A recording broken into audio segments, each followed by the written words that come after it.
सूरदास की भक्ति भावना का दार्शनिक पक्षों का वर्णन। हिंदी काव्य जगत में सूरदास का स्थान चमकते हुए सूरज की तरह रहा है। ये भक्तिकालीन सगुण धारा के कवि हैं। इनकी भक्ति दास्य भक्ति से शुरू होकर रागानुराग भक्ति की ओर अग्रसर रहा है। वल्लभाचार्य से रागानुराग भक्ति सूरदास को मिला, जो शुद्ध रूप से प्रेम पर आधारित है, यानी रागात्मक भक्ति। इसमें मर्यादा या अनुशासन का कोई आग्रह नहीं होता। भ्रमर गीत में सूरदास ने गोपियों के प्रेम भाव को बहुत ही मार्मिक दृष्टि से वर्णन किया है। प्रेम में डूबी गोपियाँ कृष्ण को आने का इंतजार करती रहती है।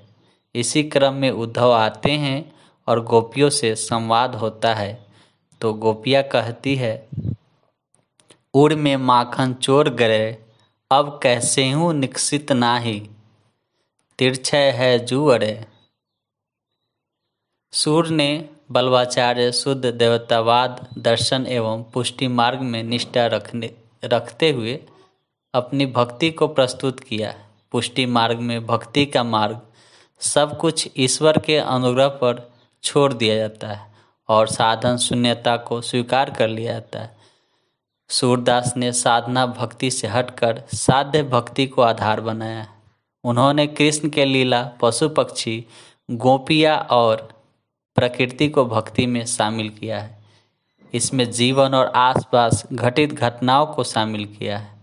उनके विचार में यह घटना जीवन को सर्वोच्च आनंद देता है।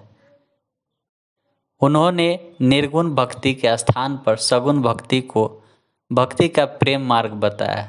वे भ्रमर गीत के माध्यम से सगुण का विजय दिखाते हैं।